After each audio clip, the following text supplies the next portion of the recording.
As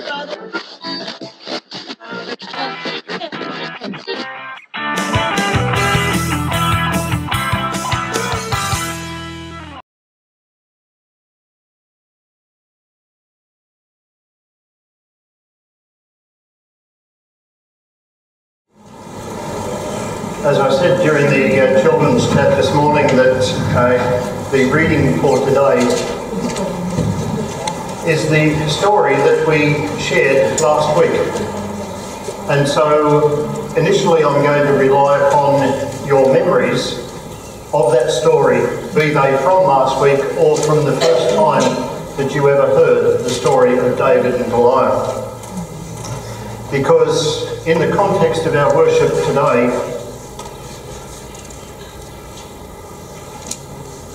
this is the final service where Christine and I will be before we embark on retirement version 3. Something that began all those months ago, seems almost like all those eons ago, and was to last for about 10 weeks and then rolled on. And so I wanted to be able to share with you firstly, a reflection on parish ministry and what is parish ministry and what's been a little bit of our experience. And so I'll begin with a quote, but not from Scripture. The quote will be associated with being in pursuit of justice. That will be the overall theme of the talk for today. But the passage that I want to share with you is from Lewis Carroll. The time has come, the walrus said, to talk of many things, of shoes and ships and sealing wax, of cabbages and kings, and why the sea is boiling hot, and whether pigs have wings. I know there are some among us that will be able to continue the quote. Would that be right, Robin, that you would be able to continue that particular quote? Not without some revision. Not without a bit of revision. However, what is the relation to that passage and parish ministry? Well, first of all, the time has come, the walrus said. Early in my teaching career, way back about 50 years ago, and it was about 50 years ago, I found out that some of the kids were calling me Mr. Walrus instead of Mr. Woolner. Now, I'm not quite sure how they got that, but maybe it was a mispronunciation or whatever, because I can't quite remember whether I looked that way. However, so perhaps that's what attracted me to this particular passage. So allow Mr. Walrus to share with you a few little insights. To talk of many things, of shoes. In parish ministry, we save souls, S-O-U-L-S. But in doing so, we do a lot of walking around and we wear out our S-O-L-P-S. So it is appropriate to talk of shoes and ships. The Gospel reading that was actually set down today is Jesus calming the storm and of being in the circumstance of being in the boat asleep as they crossed the Sea of Galilee and the disciples waking Jesus. Now it was a boat, it wasn't a ship, but nonetheless, ships as a form of passage across the sea is an important image that we have within Scripture. And of sealing wax. How does sealing wax link with ministry? Very easily, in fact, because any licence issued by the Archbishop for ministry in the diocese comes with his seal placed upon it. And the Archbishop's seal is symbolic of the seal of God having been placed on that ministry. And so to talk of sealing wax is appropriate when we are thinking about ministry context. The licences that Christine and I were issued with as licences with permission to officiate, or indeed in other places to hold a particular position, come with a seal. And that seal is a trust. And it is a trust that we and other clergy and liturgical assistants, for example, honour. Of cabbages. How can we fit cabbages into parish ministry? Well, let me say, imagine the cabbage being cut into pieces, into slivers and put into coleslaw. Coleslaw, well, later today we'll have a meal. It will be perhaps the wrong season to be having coleslaw, although did anyone bring coleslaw today? Oh, there's In parish ministry, we set out to share hospitality. We set out to share meals in many different settings. And it would be our wish within the parish of Kawana Waters that our coleslaw doesn't turn out to be sauerkraut. To speak of kings, we have one king, Christ, the King. Jesus, the King of Peace, the King of all, the King who came to serve and not be served. And that is the challenge, I believe, for Christians of today. And I'll enlarge on this a little bit later. To be the ones who serve and don't expect to get served. Because the King we serve is the King who serves us. And why the sea is boiling hot? Well, if you've ever been on a stormy sea, you will know that it does look as though the sea can be boiling hot. In the Gospel story, as I commented before, set down for today, the Sea of Galilee was boiling hot, and the disciples were in fear for their lives. And they woke Jesus amidst that turmoil, and Jesus brought calm and peace to the setting. And the final line in that quote, whether pigs have wings. I tell you what, at times, not in this parish might I say, but in times past, in other places, we have thought that something may happen finally if the pigs flew by. If the pigs sprouted wings and flew. But as I say, not here, because we have a high degree of engagement in ministries. I left the passage there because I didn't want to go on to people starting to salivate over the possibility of having a seafood banquet. For those of you who know the passage from Lewis Carroll, it goes on to that sort of image. So there you have, from Mr. Walrus, a reflection leading into today's sermon. But the passage set down for today was from the first book of Samuel. And it follows in the series that we have been following after Pentecost this year. Learning, as we do, of God's deep desire for wholeness, justice and peace to all people and throughout creation. Now, in summary, the story of David demonstrates how much we are capable of when empowered by God. The little guy, not the trained warrior, but the little guy who felt the call of God on his life and picked up 5 stones against all odds and became victorious because he was empowered by God. May we be empowered by God for the Goliaths that we encounter, the figurative and literal Goliaths. Now, in that passage, we know that the Philistines were intimidating, that they were heavily armed, and they scorned God.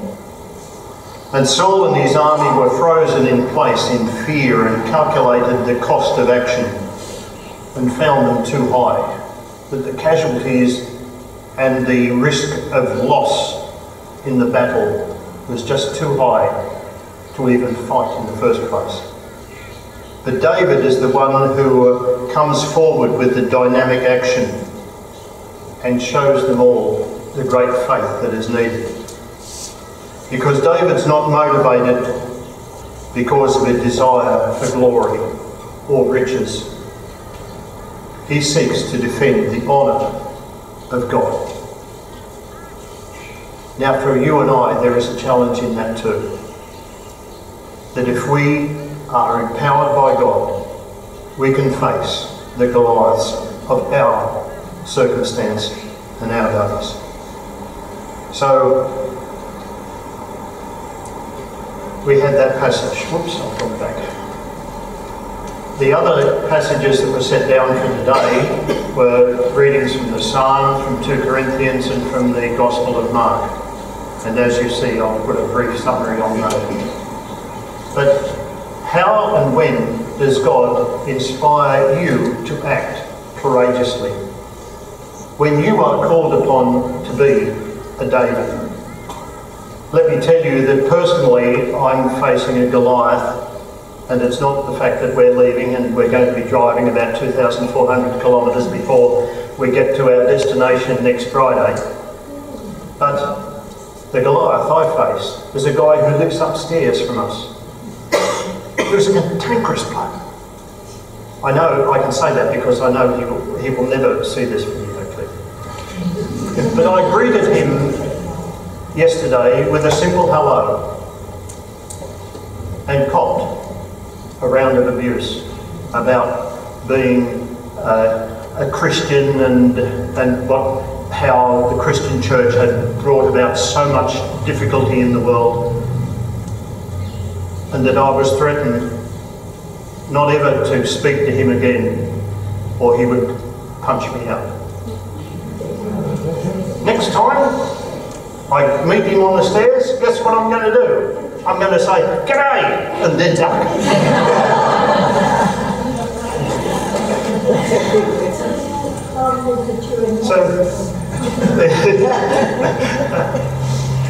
So there's opportunities in a whole range of different circumstances as we face our Goliaths. But even as we think about how we can be inspired to act courageously, I wanted to come back to that theme of being in pursuit of justice. And what is justice? And where do we see injustice in the world today? And what can we do to address some of that injustice? And I wanted to take a line today to talk about some writings of Kerry Newell. Where's Don? Are you happy, Don, that I've chosen? Good. Thumbs up. Somewhere, here it is. I have prepared some little booklets on one of his blogs that appear on Facebook. And the material that I'm going to use now is actually taken from his blog. I just need to scroll down a little on my... As you will note, Kerry Newell is a pastor of the Connexus Church in Toronto in Canada. If you want a copy of this, I do have copies available at the end. And he talks about our culture is quickly becoming post-truth and post-fact. While he is principally talking about the experience of Northern America, I believe that in Australia we are facing a similar circumstance. What do we mean about post-truth? Well, as I'll explain shortly, truth should be objective. But in today's society, truth has become more and more a personal understanding and a personal ownership of what is truth. I know what is true, and what I believe is true may not be the same as the truth of another person. And the same thing about the way that we see facts. Facts have become more subjective and are interpreted by the spin that we want to put on those facts.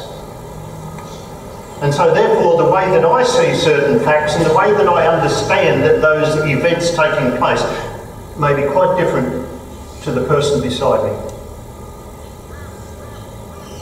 And so therefore I could perhaps describe what the other person sees or says or believes as fake.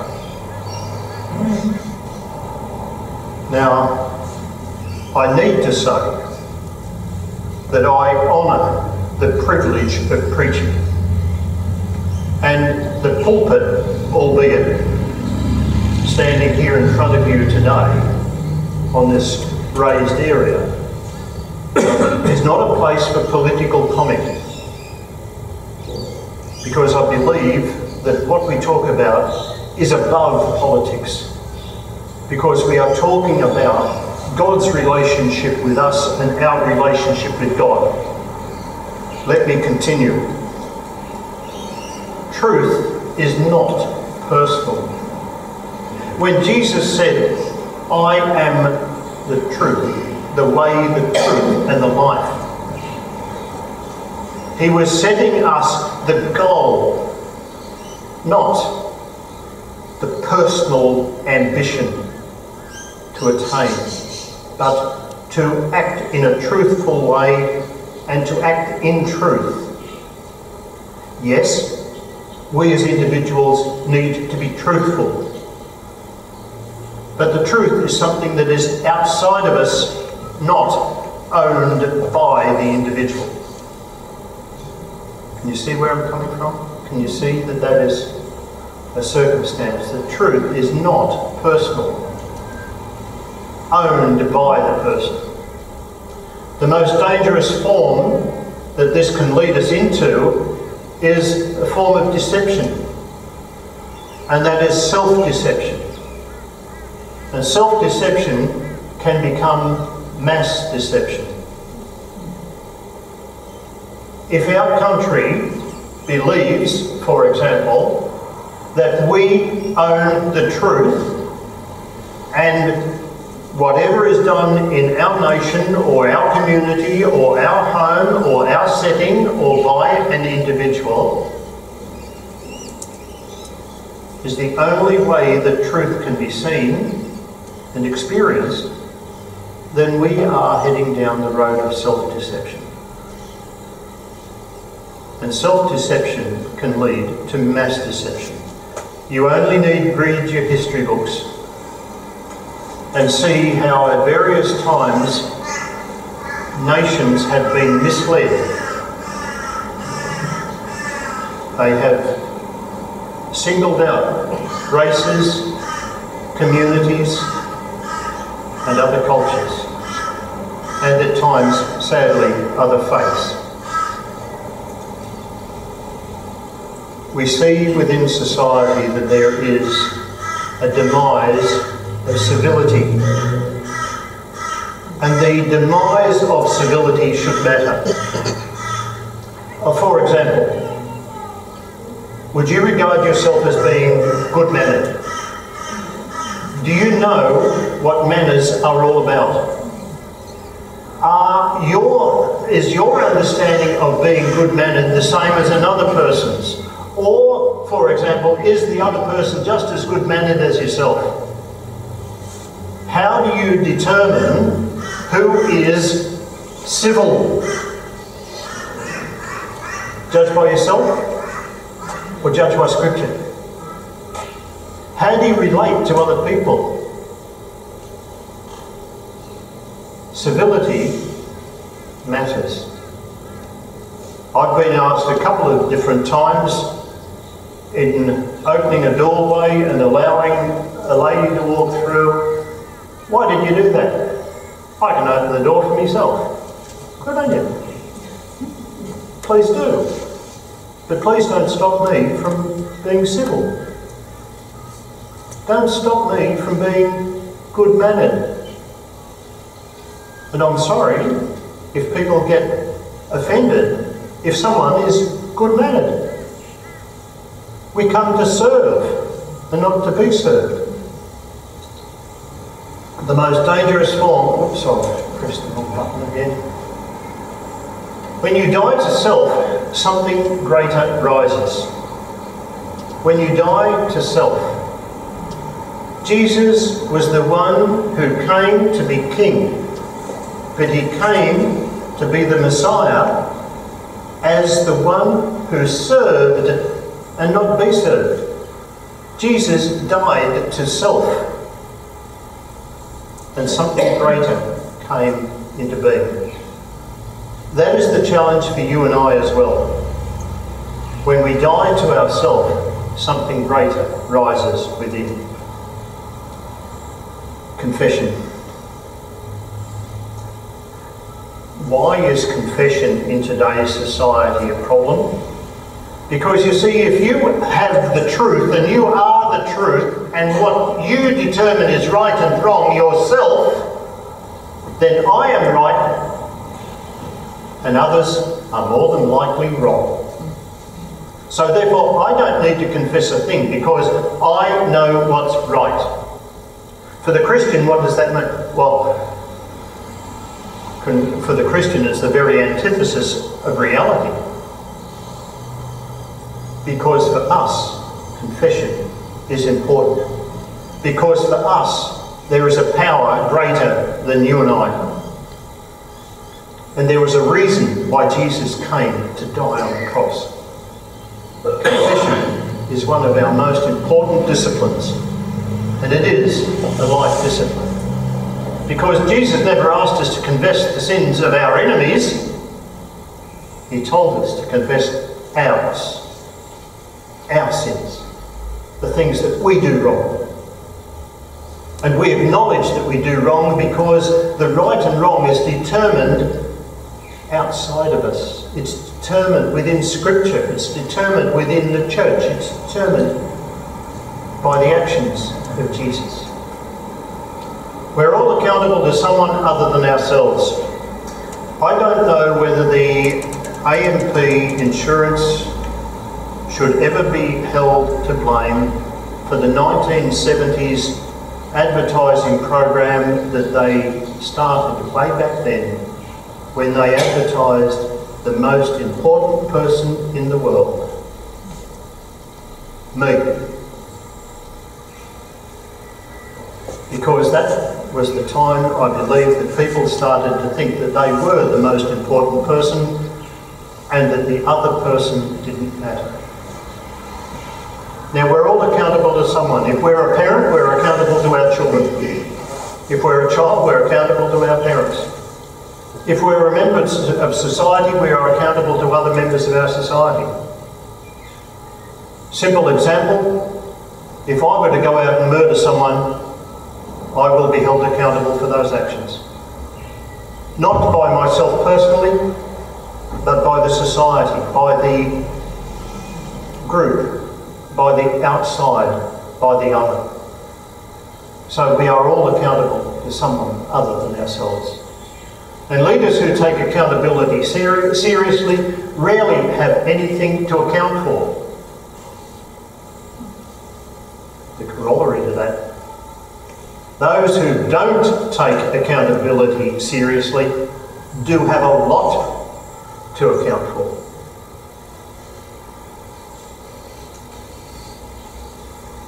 So what can Christians do? What can we do? Here's my opportunity. Christine and I are driving out of the Sunshine Coast tomorrow.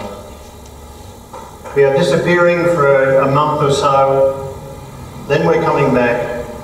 What would we like to see at HTK when we return? Much of what we see now. So, by words of encouragement, as we all continue on our Christian journey, what can we do? Well, the gospel is perhaps the very best antidote we have for the current cultural turbulence, for the post-truth and the post-fact era. The prophet is rarely understood, seldom embraced, and often rejected by his or own generation. Think about what happened to John the Baptist. He was beheaded. Think about the number of prophets of the Old Testament that were either persecuted or exiled. The prophet is rarely understood, seldom embraced, and often rejected by his or own generation. And that can be the case in our own families too from time to time, can it not?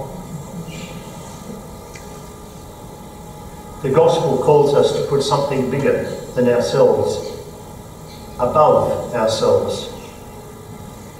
The other person.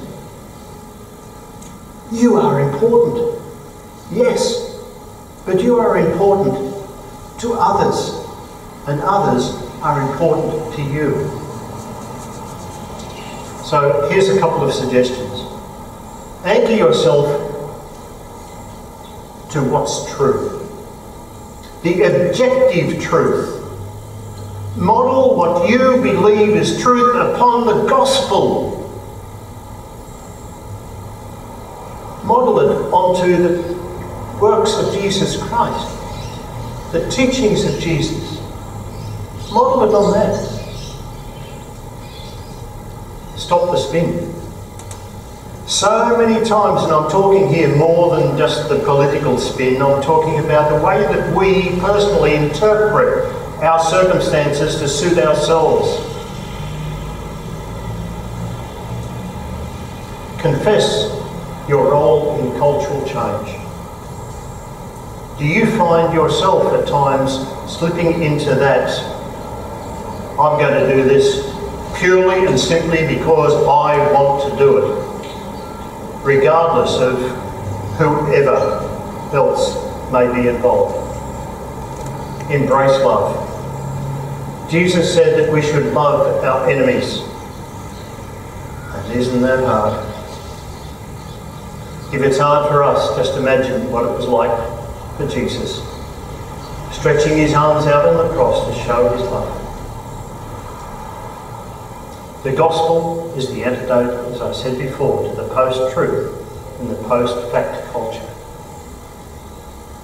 Keep some distance from your political positions. God transcends all of the political categories, regardless of party, regardless of policy, regardless of election campaign. The challenge for the Christian is to remain above and to critique using scriptural principles whatever is said and done. Love people who oppose you. And that's hard when you know you're going to get punched out the next time you say hello. But that's not going to stop me from saying hello. Yes, true, I said I'll say hello and I'll know. He's taller than me, so I've got a chance of knowing. Hope. Christians are people of hope. We hope, we yearn for a better thing. But for the Christian, a hope is not a cross your fingers and hope something will happen. For the Christian, it just hasn't happened yet. But it's going to happen. That's the true Christian hope. So here's the great opportunity for you and I at HTK and elsewhere. Keep confessing. Because in confessing, you are giving due honour to God who created you and who made you and knows that you're flawed, and you acknowledge that you are flawed. Stay accountable to one another. Take responsibility for your own actions. Stop blaming. Keep hoping. Listen. Someone after the first service reminded me of a business training seminar that he went to, And he said what he took away from it was the fact that we've got 2 ears and 1 mouth. So listening is more important than talking. And having said that, the final point is keep loving. Whatever we have endeavoured to do over these past months has been based on love. And it's been based on love because the love that has been shown to us and the love that we have endeavoured to share back to you. So may you, as HTK, as a church and individually, as you face the Goliaths of your life, know that whatever you do, empowered by God, will succeed.